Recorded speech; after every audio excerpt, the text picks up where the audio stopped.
We still had a pretty decent bench. So I felt that the starters were not necessarily going to be the finishers. And so I wasn't as upset by the initial team selection as others. But I felt like we needed to make changes earlier.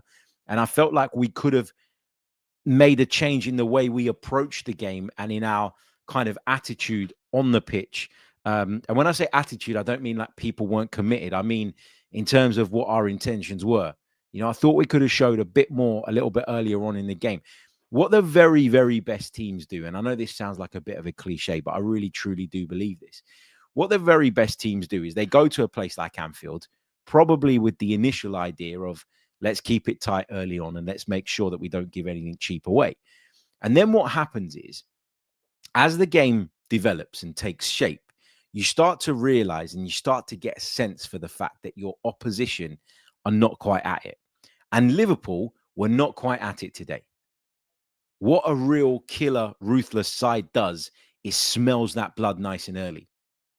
And then grows in confidence, starts getting bolder, starts getting braver in their approach.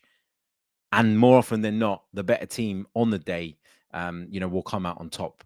Now, that isn't always the case in football. We know that. We've been hurt by that many, many times in the past. But the point I'm trying to make is that the team selection is one thing and it's one debate. And I would agree with those that say it was a team that sent a message to say, we're coming in not to lose.